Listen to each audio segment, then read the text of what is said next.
What's up, guys? This is Rise and welcome to another video. I know I'm a little late on the remix cup since it just went away, but I did want to show you this team that I got from Caleb Pang, fellow content creator, play Pokemon caster, amazing battler, so shout out to him. And I saw he posted this team on Twitter, and then I saw another person say they used the Caleb team and they went 28-2. So I'm like, I want to see what the hype is for myself.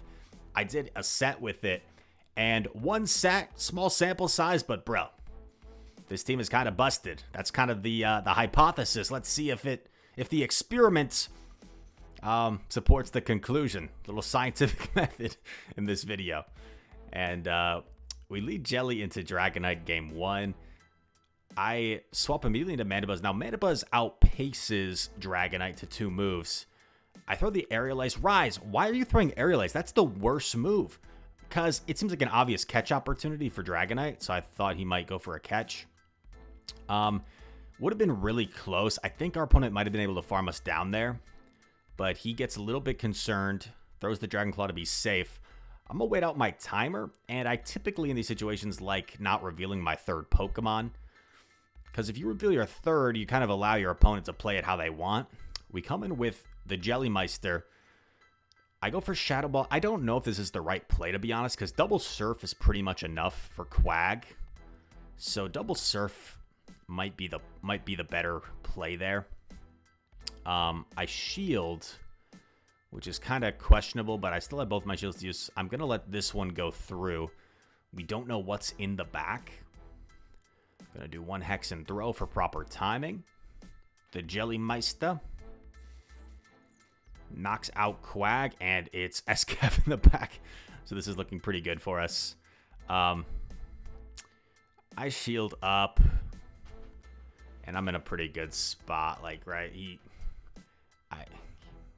he's at 2, so he's 4 counters away. So I can do, oh, and he actually lets it go. So we're actually never even going to have to reveal the Toxapex for game number 1. So that was the first game I used this team. I'm like, whoa, Caleb must be onto something. Dragonair, kind of awkward because we get outpaced with the fast move damage. But there isn't really much charge move pressure here, so I decided to stay in. I can at least take shield advantage and then maybe farm with something. Aqua Tail, not going to do too much. I go for the Shadow Ball here. I make a bit of a mistake in this matchup, as you're going to see. So I go up to just short of Shadow Ball, but he gets here.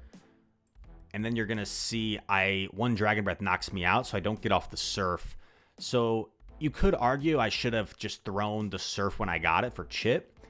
But the other side of the coin is if I do that, then he knows he can just fully farm down. So at least we forced him to expend the energy. I'm just going to try and get rid of this annoying Dragonair. Dragonair is so oppressive, man. We land the foul play. We snarl down. We're up a shield. What's in the back? Scrafty. So I decide to Aerial Ace and dip here for some chip damage.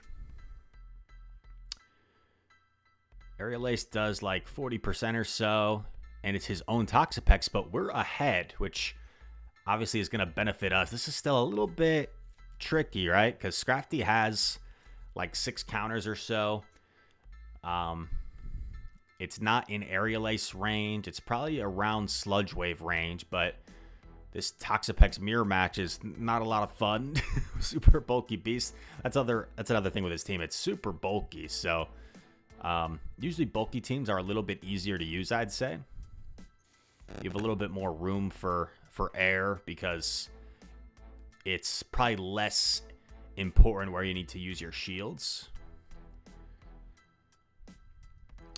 Go for like a catch, and we lure the Scrafty. I think this actually benefits me that he came in with Scrafty here. I think if he stayed in, things would have been awkward. Because now I can get off this Aerial Ace, and I think I'm even going to get to another one. Yeah, Mandy coming in clutch. Barely gets to another Aerial Ace before going down. And now I just go for my Brine right away. Because I figured even if, let's say, Scrafty had foul play and 1 CMP there, I could simply shield. And then I can live whatever move here from opposing Toxapex. So I actually let this go, just knowing I can live a Sludge Wave from this range. And we get off the Brine here, which should be enough to knock out Let's go, baby. Next battle. Was that Mbappe we're playing? Okay. Jelly into Shadow Quag. Mr. Quag, fan favorite on the channel. I don't know if it's still our most viewed short. Is Quagsire Shows No Mercy still our most viewed short on the channel? That's a classic. So here, yeah, I actually go for the surfs, as you're going to see, because two surf seems to be enough. Double surfs up, dude. Oh, not quite enough. This is awkward. This is awkward. I'm, like, not sure if I want to give up switch or not. But because I don't like this farm. So Slash is a bit of a problem for this team. I get very lucky here. Our opponent is blind through Drill Run. Wasn't expecting... You know, in our opponent's defense, right? You're not expecting me to come in with a flyer against your Sand Slash. So Drill Run actually does make sense in a way. It's a blind throw since he had so much energy. But that's obviously very fortunate for us. Rise, who are your opponents, bro? My opponents are 1,000 IQ, never make any mistakes. Okay. Lenny. We have a Lenny that follows the channel, so. Not necessarily that Lenny, or maybe it is. And, yeah, this is just game over. Once we got rid of Slash, Toxapex just destroys Zard. I'm a little bit, this is a little bit BM-y by me of staying in. Like, making him think he has a chance. Because I could have just swapped Toxapex in one. But I'm, like, making him think, like, maybe there's something in back that Charizard can sweep. And I let this go, and then the big reveal, Toxapex. Evil. People do that to me sometimes where they, like, stay in when they literally could just hard punish me with their back Pokemon. So we do it back one game. Carbink. Carbink just totally destroys Mandibuzz, so it's good that our Mandibuzz is avoiding this. Jelly with a pretty solid matchup here. We go for the Surf. Does some nice damage. Pidgeot. Don't have an obvious answer, so this is where you got to be a little bit creative. And what I decide to do is Surf for some chip. I actually get a shield, and then I swap Mandibuzz. And my thought process here is, like, I don't care if I retain Switch, because Toxapex does fine against Carbink. You dish out neutral damage, you're taking neutral damage. So Toxapex actually beats Carbink, I think. So I don't care if I win Switch or not. My opponent smartly Feather Danced us. I probably should have Foul Played there on bad timing to get it off before another Feather Dance debuff here. But that's all right. He throws again. And it's another Feather Dance. I don't really understand why he would Feather Dance there. I go over 100, so a slight mistake by me. I should have thrown right away, because then I could have got out a little bit sooner. Taking less Rock Throw damage. I throw this right away. It ends up being a CMP tie. Let's see if Carbink decides to shield. It does not. I am going to put up a shield since I haven't used one, and I feel like I can probably hex this down. And after a Moonblast, I'm very confident I can hex this down. So we get a big farm. Oh, I'm wrong. But I'm like, I probably live a Rock Slide. I live the Rock Slide. I'm looking at that top right corner for the typing. And I throw my Surf here. Let's see if Pidgeot decides to shield. Pidgeot does not shield. And I'm like, okay, I don't want to lose my energy on Mandy. So I come in Tox. In comes Jirachi. Jirachi is like Toxapex's worst nightmare. But luckily, we still have this health on our Mandibuzz. I have to shield. If I had reacted quicker, I think I would have got that off first. And probably could have let it go. But I need to get off a Foul Play worth of damage to win this game. Jirachi should be 2 confusions away. So I should get outpaced if our opponent throws right away. They do throw right away. But we've done enough damage where hopefully Toxapex can just close out.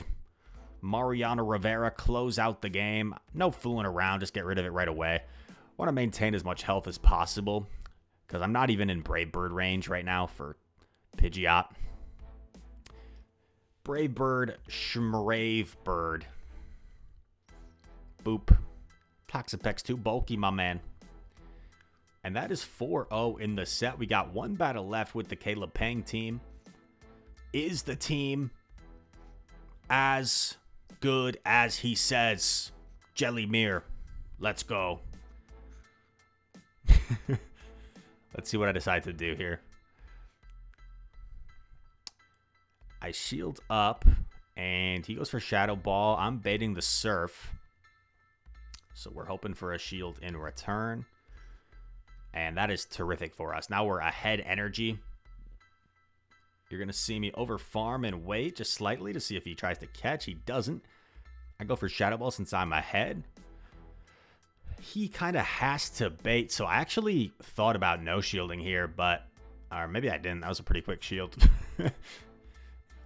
Shadow Ball. So I just throw mine since I'm ahead. Get rid of it. Let's see what decides to come in. Oh, Cresselia. Check out what happens here. I build up and actually catch the Grass Knot on Mandibuzz. That's pretty good for us. Hopefully we don't get hard punished. Cresselia building up energy. And it's a Carbink, bro. Yikes. Now, the catch, though, created a desync in the switch timer, and Cresselia banked a move before it left, so this is not over. We also still have our Jelly with a Surf. So, yeah, this game is not over. Our opponent plays this really wisely here by not throwing energy on Carbink. Knowing Carbink just completely hard walls Mandibuzz, they're saving all this energy. I bank a Foul Play, combo play with my Surf here.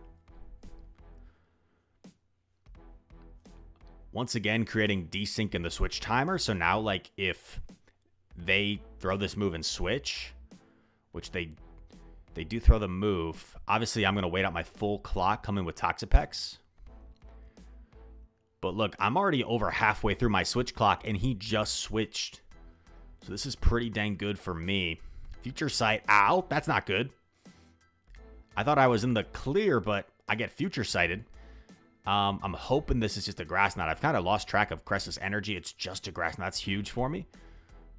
I store the move because he just revealed Grass Knot Future Sight. He cannot get rid of my Mandibuzz. My Mandibuzz just mocks him. My Mandibuzz is literally laughing. Can you see Mandibuzz laughing? Mandibuzz is crying, laughing right now at the Cresselia, and I banked the Brine. Brine should just about KO from here. I go for Foul Play for good measure to make sure Brine KOs. And as long as we don't lag, Toxapex, a rare CMP victory here against the even tankier Carbink. And Toxapex knocks it out. Best buddy Carbink, wow. As the timer was going for the end of the game. So 5 battles with the bulky Caleb Pang team. Shout out to him. I hope you guys enjoyed this video. If you did, feel free to leave a like, comment down below. Subscribe if you're new to the channel. And all that said, thank you so much for watching. I hope to see you in the next one. Peace.